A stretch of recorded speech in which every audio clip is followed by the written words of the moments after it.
Assalamualaikum warahmatullahi wabarakatuh. Selamat siang. Bertemu lagi dengan saya Indra Irawan. Pada kesempatan kali ini kita akan melakukan podcast singkat dengan salah satu senior yang ada di kantor pencarian pertolongan kelas B Jambi. Pada kesempatan kali ini kita akan berbincang dengan senior Dio Putra, Esos MIKOM. Beliau masuk ke dalam Basarnas itu pada tahun 2015. Pada saat ini sedang menduduki jabatan di Penata Kelola Pencarian dan Pertolongan Ahli Muda. Selamat siang senior. Ya, siang. Bagaimana kabar senior? Alhamdulillah baik. Sekarang sudah pas tengah hari nih. Dari pagi sampai siang hari ini kegiatan apa saja yang sudah senior lakukan? Ya, sebelumnya perkenalkan nama saya Dio sebagai PKPP. Selain sebagai PKPP selaku dulunya analis operasi SAR, lalu membuat perencanaan operasi SAR mulai dari awal hingga ke evaluasi akhir. Namun sekarang saya juga ditugaskan sebagai PPK, pejabat pembuat komitmen. Jadi beberapa pekerjaan yang berhubungan tentang penganggaran juga saya lakukan. Jadi untuk hari ini fokus kita ke pejabat pembuat komitmen pekerjaannya. Kita kan tahu nih senior masuk ke dalam ranah Basarnas tahun 2015 ya. Nah, apa sih yang membuat senior itu tertarik masuk dalam Basarnas dan memiliki motivasi dalam menjalankan setiap tugas? Ya, awal masuk Basarnas awalnya ketidaktahuan, jadi akhirnya ingin tahu. Jadi saya dulu bukan seorang anak pramuka, bukan anak TMR ataupun PMI, juga bukan anak paskibra. Jadi saya dulu memang selayaknya manusia normal biasa yang datang kuliah terus tidak mempunyai mindset yang kayak pecinta alam, yang tahu tentang alam, tahu tentang pencarian pertolongan. Namun karena ya kembali lagi pada hakikatnya manusia itu kan pengen mencari rezeki ya. Kebetulan peluang itu ada di SAR, saya mencoba, akhirnya alhamdulillah lulus. Namun setelah itu ya karena sudah berkecimpung, apa salahnya harus saya makan dan nikmati. Jadi seperti itu. Jadi akhirnya saya menikmati itu, saya mulai mempelajari semua ilmu SAR itu mulai dari nol hingga ya alhamdulillah sekarang dan mulai sedikit banyak pengalaman yang saya lakukan. Tadi senior ada nyebut pulang pergi kuliah. Berarti sebelumnya senior sempat kuliah sendiri? Ya, saya kan dulu PKPP ini kan namanya analisa ya. Jadi jabatannya itu sebagai analisa, orang yang berkecimpung dalam pelaksanaan operasi SAR, namun itu dibalik pelaksanaan secara teknis yang dilakukan oleh RS2.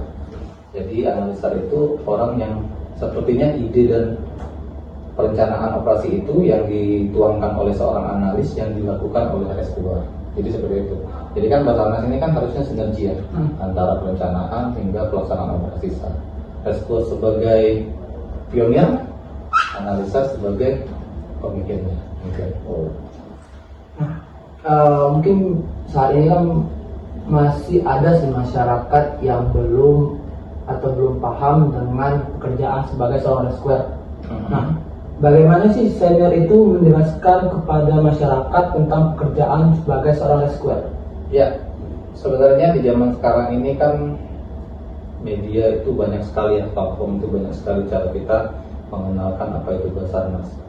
Tahun 2017, sekitar 2-3 tahun saya masuk itu, saya mempunyai ide bagaimana Basarnas ini dikenal orang tanpa melalui kita, tapi melalui media. Jadi waktu itu kan WhatsApp masih sangat baru ya, platform WhatsApp itu masih baru, transisi dari BBM, dari BlackBerry Messenger itu ke WhatsApp. Jadi waktu itu saya beride, waktu itu masih Pak Mujiono Kasio yang sempat di Jogja, namun sekarang beliau pensiun. Kami membuat satu wadah WhatsApp group yang dimana di dalamnya itu ada rekan-rekan media, Jadi disinilah kita membuat wadah setiap kegiatan-kegiatan pelaksanaan operasi SAR ataupun non teknis SAR, ya kita narasikan, yang kita videokan, kita editkan, terus kita publikasikan ke grup itu, dan teman-teman media juga bisa mengambil video-video kita ataupun aktivitas SAR itu secara gratis dan cuma-cuma. Di sisi lain ada take and give, mereka mendapatkan informasi dan berita secara cuma-cuma, kita juga tersosialisasi Basarnas itu apa gitu. Alhamdulillah sekarang member itu udah sekitar 150-an orang. Alhamdulillah untuk coveran media lokal, nasional maupun media online sekarang ya, itu untuk dari wilayah Kerinci hingga ke Tanjung Jabung insya Allah terdata. Nah itu merupakan beberapa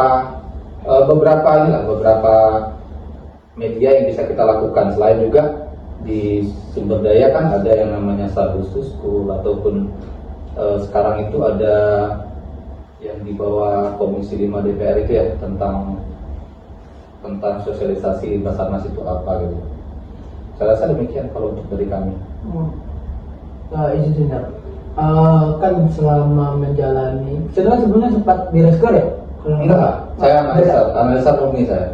Saya itu orang operasi murni yang ya saya rasa sih kalau dibilang reskuer itu semua kita ini reskuer. Karena ketika kita pendidikan dasar itu private wing latdas itu kan didapat itu kan wingnya reskuer.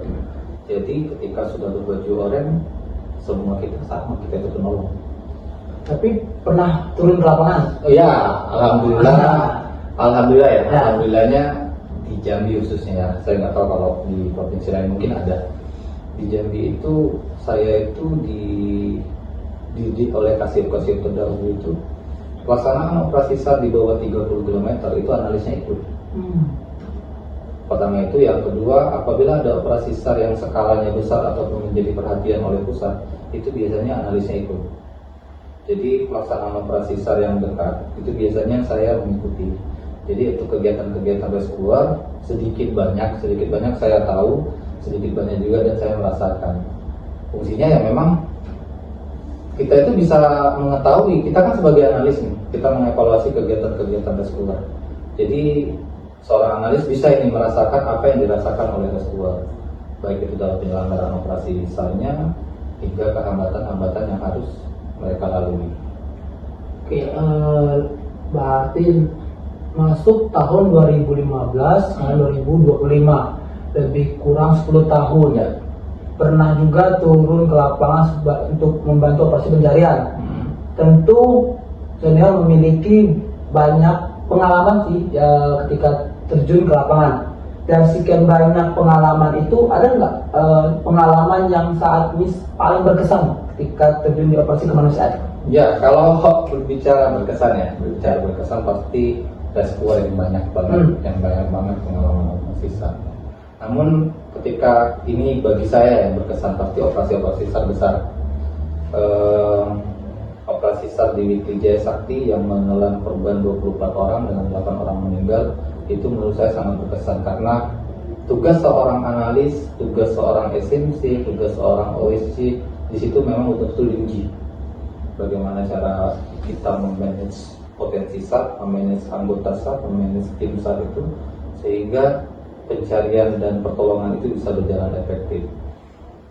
Lain-lain saya rasa bukan tidak berkesan, tapi setiap cerita, setiap kegiatan pasti punya cerita, pasti punya esensi yang kita bisa dapat lah. Tapi yang memang berkesan di Jaya Sakti dan juga jatuhnya Heli Kapolda, karena waktu itu memang saya turun langsung, saya juga merencanakan pelaksanaan operasi SAR-nya hingga selesai. Jadi berbicara tentang pengalaman yang berkesan, saya rasa semua pelaksanaan operasi SAR itu berkesan. Karena kembali lagi ya, kita itu seorang insan SAR itu mencari rezeki sekaligus mencari pahala secara tidak langsung. Begitu. Pertanyaan terakhir nih, mungkin saya juga ingin minta pendapat. Kenapa sih lebih minta pesan nih pada senior? Apa pesan senior untuk masyarakat mengenai keselamatan bencana, dan pesan untuk kami para CPNS muda Basarnas tahun 2025? Iya, untuk masyarakat Jambi ya khususnya, untuk masyarakat Jambi sebenarnya secara general masyarakat Indonesia ini masih sangat abai dengan keselamatan, masih sangat abai. Apalagi kita fokuskan di Jambi, masih sangat abai bagaimana aktivitas seperti kita anggaplah di Sungai Batanghari itu kan banyak tuh penyeberangan tradisional. Pernah nggak adik-adik memperhatikan keselamatan dari mereka?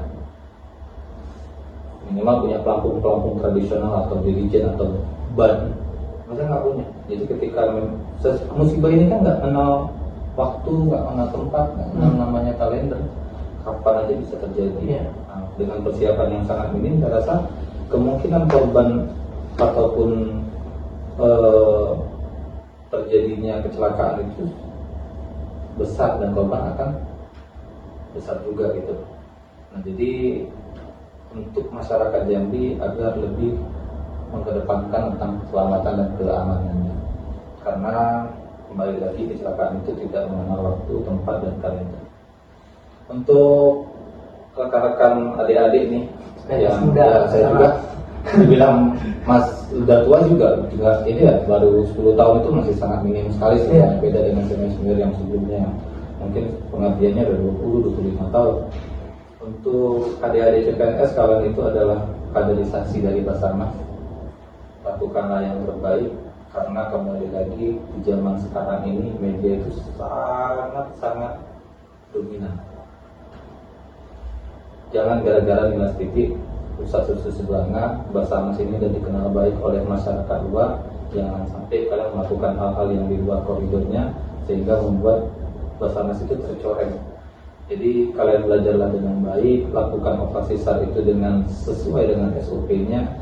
Jangan bertingkah konyol pada saat pelaksanaan operasi SAR, karena kalian merupakan aset negara, aset Basarnas yang kalian itu yang tahu akan dibawa kemana Basarnas ke depannya. Oke, selesai pertanyaan tadi, selesai. Oke, kita hari ini sebenarnya terima kasih senior telah menyempatkan waktunya untuk mengikuti podcast ini. Tentu banyak pesan dari senior yang kami dapatkan untuk kami kedepannya lebih baik lagi.